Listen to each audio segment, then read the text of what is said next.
Praise the lord, హల్లెలూయా.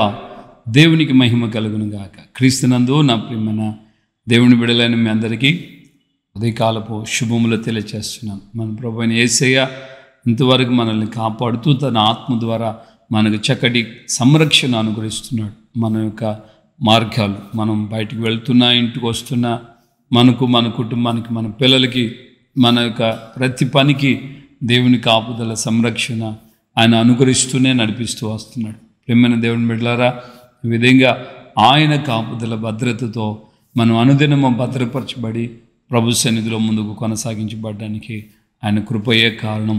మనం ఆయనకు మరింతగా విధేయులమై తగ్గించుకొని ప్రార్థనాపూర్వకంగా ఆయన సన్నిధిలో కొనసాగినప్పుడు నిత్యముగా ఆయన మనల్ని ఆ విధంగా కాపాడి సంరక్షించుటకు శక్తిమంతుడైన దేవుడు. హల్లెలూయా.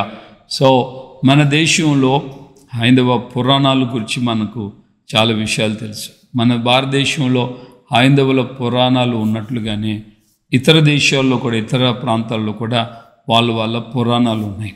గ్రీకు పురాణాల్లో కూడా వాళ్ళకి కొన్ని పురాణాలు ఉన్నాయి. అంటే ఒక విధంగా మాటలో చెప్పాలంటే పురాణం అని అంటే ఒక విధంగా కల్పిత గాథ. సో గ్రీకుల్లో కూడా కల్పిత గాథలు ఉన్నాయి. ఆ కల్పిత గాథల్లో ఒక విషయమై, ఒక చక్కటి విషయమై తేటపరచబడింది. అదేంటంటే అప్సరలు అనేవాళ్ళు సముద్ర ప్రయాణంలో అప్సరలు కనబడేవాళ్ళు అని, వారి యొక్క పాటలు చాలా శ్రావ్యంగా ఉంటాయని, ఆ పాటలు వింటున్నటువంటి వాళ్ళు ఆ సముద్రంలో పడి వారి దగ్గరికి చేరుకునే ప్రయత్నంలో చనిపోతారని, ఈ విధంగా కొన్ని గాథలు, కొన్ని కథలు వినబడుతుంటాయి గ్రీకు పురాణాల్లో. ప్రియమైన దేవుని బిడ్డలారా, ఆ విధంగా ఒక సమయంలో ఒక అతను ఒక ఓడ నావికుడు ప్రయాణం సాగిస్తుంటాడు. తన ఓడలో కొంతమంది నావికులతో, ప్రయాణికులతో కలిసి ప్రయాణం చేస్తూ ఉంటారు. ఆ మధ్యధరా సముద్రంలోకి వచ్చేటప్పటికి ఆ అప్సరలో ఉన్న ప్రాంతానికి వచ్చినప్పుడు ఆ స్వరాలు వినబడితే నావికులు సముద్రంలో దూకి చచ్చిపోతారని, ఇవన్నీ కూడా ఈ ఓడ నావికుడు ముందుగానే గుర్తెరిగి అతను ఏం చెప్పాడంటే తనతో ఉన్న వారికి చెప్పారు, నన్ను తెరచాప కొయ్యకు కట్టేసేయండి, నన్ను తెరచాప కొయ్యకు కట్టేసేయండి. అలాగే మీలో మీరు ప్రతి వారు మైనము ఉంది కదా, ఆ మైనము చోళల్లో పెట్టేసుకోండి అని చెప్పి అందరికీ సలహా ఇచ్చాడు. అందరు ఆ విధంగా ఆ సలహా పాటించి వాళ్ళు తమ చెవులలో ఆ మైనాన్ని పెట్టుకున్నారు. అతన్నేమో ఓడ తెరచాప కొయ్యకు కట్టేశారు. ఓడ తిన్నగా ఆ ప్రాంతం నుండి దాటి అవతలికి వెళ్ళిపోయారు. అప్పుడు వారు వాటి నుంచి విడుదల తీసుకువేసుకొని వారు గమ్యస్థానానికి క్షేమంగా చేరారు. ప్రియమైన దేవుని బిడ్డలారా, ఇది ఒక కల్పిత గాథగా ఉండొచ్చు. సో ఈ కల్పిత గాథగా ఉన్నటువంటి ఈ మాటల్లో నుండి మనం ఆధ్యాత్మికంగా కొన్ని మాటలు జ్ఞాపం చేసుకున్నప్పుడు దేవుని యొక్క దాసుడైనటువంటి పౌలు గారు తిమోతికి ఆయన చెప్తున్న మాట ఏంటంటే, నువ్వు యవనేచ్చుల నుండి దూరముగా పారిపోము. యవనేచ్చులకి సాతానుడు రకరకాలైనటువంటి స్వరం వినిపిస్తూ ఉంటాడు, రకరకాలైనటువంటి ఆలోచనలు. ఇప్పుడు మనం గమనిస్తున్నాం, ఈ గత వారంలోనే ఆగస్టు చివరి వారంలో భయంకరమైనటువంటి పరిస్థితి మన రాష్ట్రంలో నెలకొంది.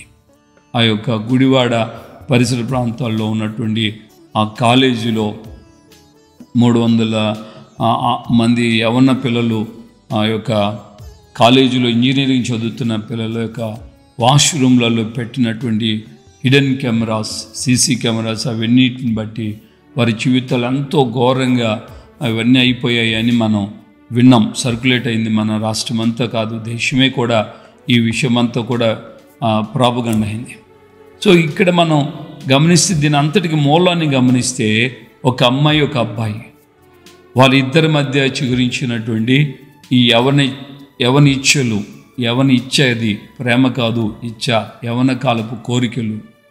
సో పర శరీరమందు ఆకర్షితులు అవటం, స్త్రీకి పురుషుని శరీరం మందు, పురుషునికి స్త్రీ శరీరం విషయంలో ఆకర్షణలకి లోనయ్యి ఆ అమ్మాయి ఆ అబ్బాయికి లోబడటం, వాళ్ళిద్దరూ కలిసి ఒక ప్రైవేట్ ఆ యొక్క ఐ థింక్ లాడ్జ్కి వెళ్ళి వాడు అక్కడ కూడా సీసీ కెమెరా పెట్టి ఆ అమ్మాయిని రికార్డ్ చేసి ఆ అమ్మాయిని బెదిరించాడని, తద్వారా అమ్మాయి వీటికి లోబడి వీడు చెప్పినట్టుగా ఆ యొక్క వాష్రూములలో కెమెరాలు పెట్టిందని, ఇవన్నీ కూడా మనం రూమర్స్ అన్ని రూమర్స్ కావచ్చు, లేకపోతే వాస్తవాలు కావచ్చు, అవన్నీ కూడా మనం విన్నాం, చూసాం.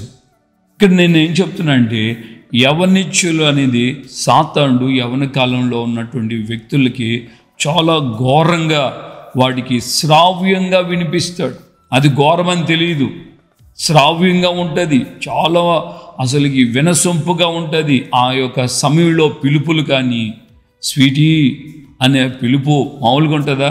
ఇంతకుముందు నా బంగారం, నా లడ్డు, నా జిలేబీ, నా జాంగిర్ అనేవాళ్ళు మా కాలంలో, మా యవన కాలంలో. ఇప్పుడంతా కూడా స్వీటీ, హాటీ, ఓ నాటీ, ఏవో క్యూటీ, ఎన్ని పేరులో ఇప్పుడు ఉన్నటువంటి ఆ రేంజ్లో ఇప్పుడున్న యవన కాలంలో ఉన్న పిల్లలకి అసలు ఎలా పిలుచుకోవాలో కూడా అర్థం కాకుండా మొత్తానికి ఆ పిలుపు కోసం ఎదురు చూస్తుంటారు. ఈ ఫోను శబ్దం టింగ్ అన్నా మా వాడు చేసాడేమో, లేదంటే మా అమ్మాయి గారు, మా మేడం గారు చేశారేమో అని ముందుగానే అసలుకి నిద్ర, ఎంత గాఢ నిద్రలో ఉన్న ఫోను శబ్దం, ఆ మెసేజ్ వచ్చిందన్న శబ్దం వినబడగానే ఎమ్మటి మెలకువకు వస్తుంది. ఇలాంటి యవనిచ్చులలో సాతానుడు ఏం చేస్తున్నాడు?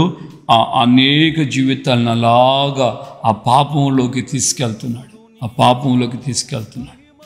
ప్రియమైన దేవుని బిడ్డలారా, ఆ రోజునే దావిచేయుడు పౌలు యవనస్తుడైన తిమోతిచ్చాడు, ఆయనతో చెప్తున్నాడు, యవనిచ్చుల నుండి దూరంగా పారిపో.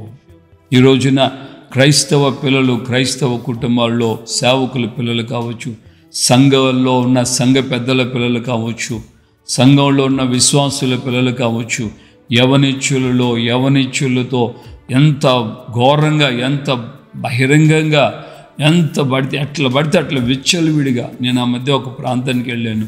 ఆ ప్రాంతంలో ఉన్న యవనస్తులు, వాళ్ళు ఆ మగపిల్లలు కానీ, ఆడపిల్లలు కానీ, మరో పెద్ద సంఘం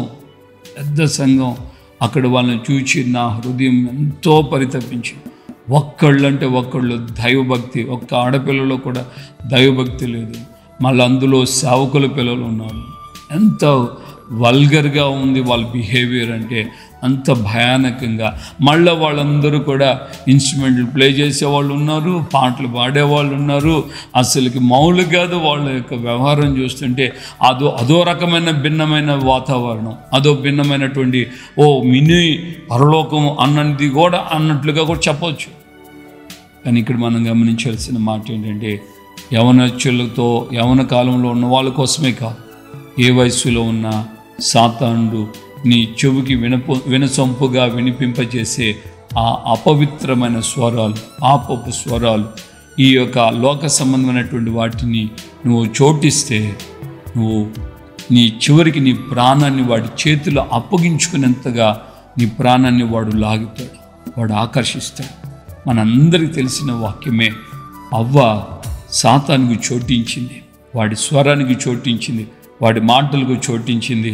వాడు నెమ్మదిగా హిప్నటైజ్ చేసి అప్పటి వరకు ఆమె అనేక పనులు చూసింది. ఆ పండు కూడా బహుశా చూసిండొచ్చు, మంచి చెడు తెలుగునిచ్చి వృక్ష ఫలాన్ని కూడా. కానీ వాడు చెప్పిన ఆ మాటలకి, హిప్నటైజ్కి లోబడిపోయినటువంటి ఈ అవ్వ ఆ పండు చూడగానే చూపునకు రమ్యముగా తోచింది, తినుటకు ఆహారమునకు మంచిదని గుర్తించేసింది. ఇవన్నీ ఎలా తెలుసు? ఎప్పుడైనా తిన్నావా? ఏదైనా నీకు అనుభవాలు ఉన్నాయా? నథింగ్. హిప్నటైజ్లో ఇదే స్వర్గము, ఇదే భూతల లోకం. మన యొక్క తెలుగు సినిమా చిత్ర పరిశ్రమలో వాళ్ళు రాసుకున్నారు కదా, ఇక్కడే ఉండగా ఇంకేడుంది, ఇంకెక్కడో ఇల్లే భూతల స్వర్గమానని రకరకాలైన పాటలు పాడుకుంటున్నారు. అంటే ఆ సాతానుడు అలాగా మైమర్పిస్తున్నాడు. పరలోక రాజ్యం ఉందని ప్రభు పరలోకం గురించి చెప్తే సాతానుడు అంటాడు, ఇక్కడే ఉంది పరలోకం, ఇల్లే స్వర్గసీమ, అక్కడ ఎందుకు, బృందావనం ఎందుకు, అదెందుకు ఇదెందుకు అని అంటూ తైతక్కలాడుతున్నారు. మనం అలా కాకూడదు. చివరి దశలో మనం ఉన్నాం. లోకాన్ని ఎప్పుడు విడిచిపెడతామో తెలియదు. దైవభక్తి కలిగి విరిగి నలిగిన మనసుతో కన్నీళ్లతో ప్రభు యొక్క రాకడ కొరకు ఆయన రాజ్యంలో చేరేటట్లుగా మనం సిద్ధపడాలి. ప్రార్థన చేసుకుందామా? ప్రేమగల తండ్రి, మీకు వందనాలు. ఈ ఉదయకాలం ముందు ప్రభువా, అయ్యా నాతో మాతో మీరు మాట్లాడిన మీ అమూల్యమైన వాక్కుకై స్తోత్రం. శ్రావ్యముగా వినబడుతున్నటువంటి ఆ అప్సరాల స్వరాలకి నావికులు నాయన సముద్రంలో దూకి చచ్చిపోయే వాళ్ళని అయ్యా గ్రీకు పురాణాల్లో ఉన్న విషయాన్ని మాకు జ్ఞాపకం చేస్తూ, దేవా మీ లేఖనాల్లో ఉన్న వాక్యాన్ని కూడా మాకు స్ట్రైట్గా ఆయన మా హృదయాలకి తగినట్లుగా మీరు మాట్లాడి, అయ్యా మా యొక్క జీవితంలో ఏ వయస్సులో ఉన్నా ఆ వయస్సులో ఉన్న వారికి ఇచ్ఛలు కోరికలు ఉంటాయని, అయ్యా చిన్న వయసులో ఉన్న వారికి చిన్న వయసుకు సంబంధించి, యవన కాలంలో ఉన్న వారికి యవనాలకు సంబంధించినటువంటి ఆ కోరికలు, అయ్యా పెద్ద వయసులో ఉన్న వారికి వృద్ధాప్యంలో ఉన్న వారికి సంబంధించినటువంటి కోరికలు, ఇవన్నీ కూడా నాయన సాతానుడు అనేక సందర్భాల్లో అక్కడక్కడ ఉచ్చులాగా వాడి మనుషుల మీదకి వేస్తున్నటువంటి బాణాల నుంచి అయ్యా మీ కృపతోనే, మీ వాక్య పఠనముతో, ప్రార్థనతో, మీ ఆత్మ నడిపింపుతో వాటి నుంచి మేము తప్పించుకుంటేనే అయ్యా మేము గమ్యస్థానమైన పరలోక రాజ్యాన్ని చేరగలం. ఈ మాటలు వింటున్న బిడలైన మేము అందరము అయ్యా మానక మీ యొక్క ఆత్మకు అప్పగించుకొని మీ ద్వారా మాకు కలుగుతున్న హెచ్చరికలు లోబడి మీ సన్నిధిలో ముందుకు సాగుతూ సహాయం చేయండి. ఘనత, మహిమ, ప్రభావాలు మీరు మాత్రమే పొందమని యేసయ్య పరిశుద్ధ నామములో ప్రార్థన చేసి పొంది ఉన్నాము తండ్రి. ఆమెన్. మన ప్రభువైన యేసుక్రీస్తు కృపయు తండ్రి అయిన దేవుని ప్రేమ, పరిశుద్ధాత్మిక అన్యోన్య సహవాసం, సమాధానం ఇప్పుడు ఎల్లప్పుడూ సకల పరిశుద్ధులకి మనకును ప్రభు రాకడ పర్యంతం ఆయన యొక్క రాజ్యానికి రాకడికి చేరాలని ఆశపడుతూ ఈ తుచ్చమైన అభిలాషల నుంచి, కోరికల నుంచి విడుదల పొంది దేవుని ఆత్మతో నడిపించబడాలని తీర్మానం చేసిన వారందరికీ కృపతోడేమిని నడిపించును గాక. ఆమేన్, ఆమేన్, ఆమేన్. హల్లెలూయా. ప్రభుపేట అందరికీ వందనాలు. నిజంగా మనము దేవుని యొక్క రాకడిని గురించి, రాజ్యాన్ని గురించి నిరీక్షణ కలిగి ఈ భక్తి చేస్తున్నాం. ఈ విషయంలో మీలో ఎప్పటికీ నిర్లక్ష్యం ఉండకూడదు. మనము దేవుని రాజ్యంలో ప్రవేశించేటట్టుగా ఈ లోక సంబంధమైనటువంటి ఆ స్వరాలకి మనం చోటు ఇవ్వకుండా ముందుకు సాగాలని ప్రేమతో కోరుకుంటున్నాను. Praise the Lord. హల్లెలూయా.